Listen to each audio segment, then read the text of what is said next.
Le président Chavez redevient le comandante. Pour l'occasion, Hugo Chavez a remis son uniforme, celui de ses années d'armée. Face à des militaires au garde à vous, le président ne quitte pourtant pas sa montre des yeux. Son Venezuela est sur le point de libérer les otages des FARC. D'ailleurs, le président lui-même va prendre tout de suite l'hélicoptère en chef autoproclamé de la liberté. Le Venezuela termine l'année 2007 en étant reconnu par le monde entier comme un pays, un peuple, comme une armée profondément humaniste. Dans quelques heures, à 2 heures de l'après-midi, je vais aller à l'aéroport de Santo Domingo, la base arrière de Santo Domingo.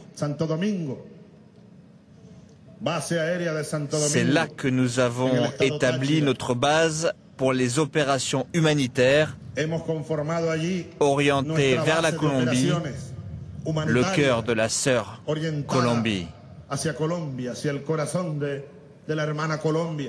Hugo Chavez planifiera personnellement chaque détail du sauvetage, jusqu'au titre Opération Emmanuel, le prénom du fils de Clara Roras et d'un guérilleros.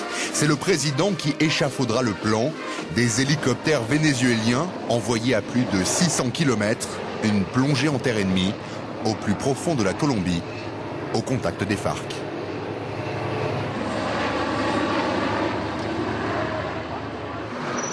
Opération massive, médiatisée, faite pour impliquer la planète entière. Un hôtel de luxe du centre de Caracas, le QG de l'opération Emmanuel. La sénatrice colombienne d'opposition, Piedad Córdoba, est la cheville ouvrière du dispositif. C'est elle qui est allée négocier avec les guérilleros. Et pour elle, tout est en place pour une libération imminente. Vous avez de l'espoir pour les prochains jours, madame? Comment? Vous avez de l'espoir pour ces prochains jours? Oui. Totalement. On n'a jamais eu autant d'espoir? Oui, totalement. Pour donner encore plus de poids à son coup, Chavez a convoqué le monde à son sacre. Représentants de 7 pays, des émissaires internationaux de haut vol, jusqu'à l'ancien président argentin.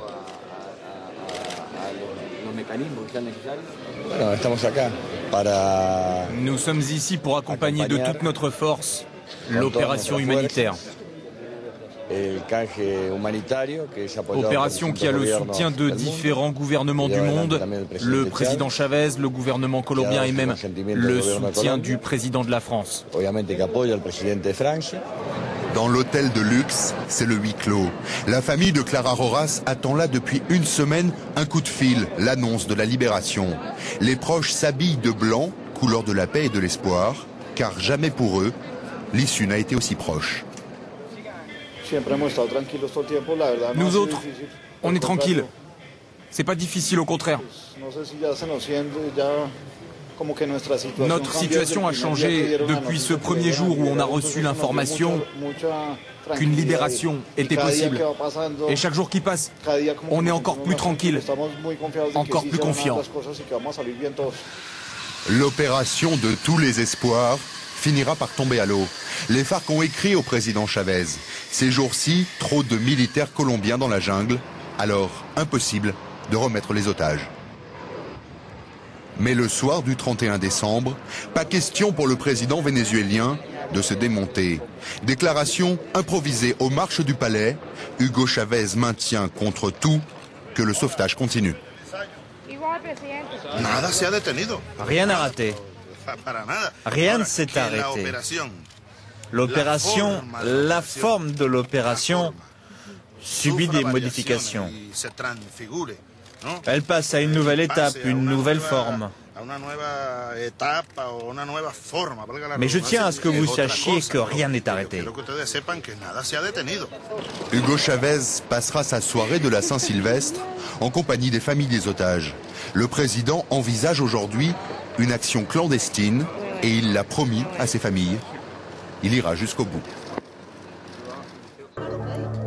Álvaro Uribe, le président colombien, qui n'a jamais apprécié la médiation de son homologue vénézuélien, savoure sa victoire.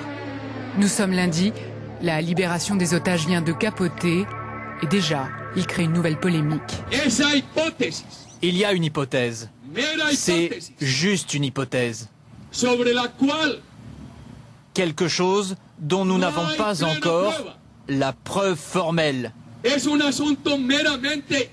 Juste une hypothèse qui indique que si les FARC n'ont pas tenu leurs promesses, c'est simplement parce qu'ils ne sont pas en possession d'Emmanuel, le fils de Clara Rojas. Les services secrets ont en effet reçu des informations indiquant que cet enfant se trouverait à Bogota sous la protection des services sociaux. Emmanuel, le nom même donné par Hugo Chavez à son opération. Des tests ADN devront ces prochains jours permettre de savoir qui dit vrai dans ce nouveau poker menteur. Mais dès lundi, Hugo Chavez rejette la faute de son échec sur Uribe. Il a lâché une bombe avec cette histoire. Il a fait exploser le processus. C'est la responsabilité du gouvernement colombien. Les opérations militaires n'ont jamais cessé. Elles ont fait échouer l'opération humanitaire que nous avions mise en place pour récupérer les otages.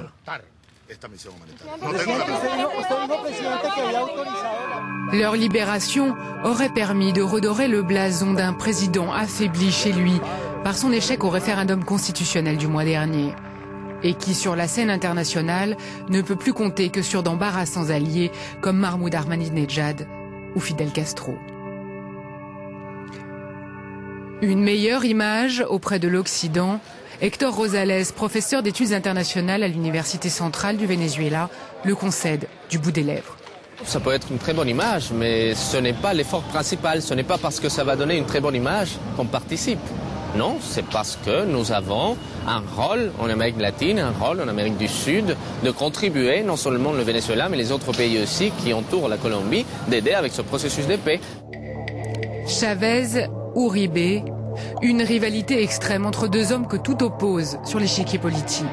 Chavez à l'ultra-gauche, anti-américain farouche, et Uribe, l'homme de l'Amérique dans sa lutte contre la drogue et les guérilleros. L'Amérique, justement, le grand absent de la caravane diplomatique orchestrée par l'épouvantail Chavez. L'Amérique, seulement représentée par l'une de ses stars, Oliver Stone, opposant à la politique de George Bush et fervent admirateur du président du Venezuela. Je crois qu'il y a 3 Américains. 3. 3 Américains en otage et leurs familles souffrent. J'espère que l'Amérique comprendra que le Venezuela n'est pas un ennemi, que le Venezuela pourrait être un allié. Disons que je suis d'accord avec Barack Obama. Parlons plutôt avec ceux que nous sommes supposés combattre. Nous ne devons être ennemis avec personne. 3 otages qui pourraient bien se mettre à intéresser les États-Unis et devenir un enjeu dans la campagne présidentielle américaine. Alors c'est un moment très dur pour moi. Il demande des preuves de vie brusquement. Et je t'écris mon âme sur ce papier. Ingrid Betancourt date sa lettre du 24 octobre 2007. Elle l'aurait écrite entre 8h34 et 15h34. Mais est-elle vraiment l'auteur? Si oui, quand a-t-elle réellement couché les mots sur le papier? Difficile d'être sûr, depuis la jungle colombienne, les informations sont rares. Mais la lettre est truffée de références précises qui garantiraient la véracité du texte. Je suis heureuse pour ton master à New York. C'est exactement ce que je t'aurais conseillé.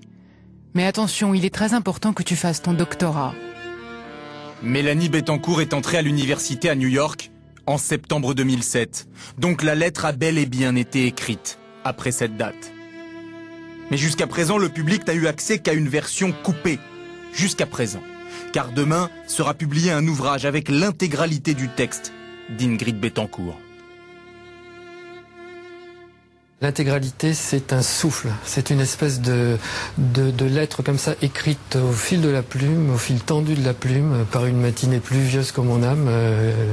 C'est ainsi que la lettre commence, 8h34, et on voit cette femme absolument extraordinaire qui va écrire sur 12 pages, le manuscrit fait 12 pages, d'une écriture extrêmement serrée, sans blanc, sans rature, qui va donner l'essentiel d'elle-même, l'essentiel de son cœur, l'essentiel de son humanité, et le grand intérêt de la publier dans son intégralité, c'est qu'on a un texte d'une force humaine qui dépasse même, j'oserais dire, le problème des otages en Colombie, qui va au-delà et qui en appelle vraiment à l'essentiel de l'homme.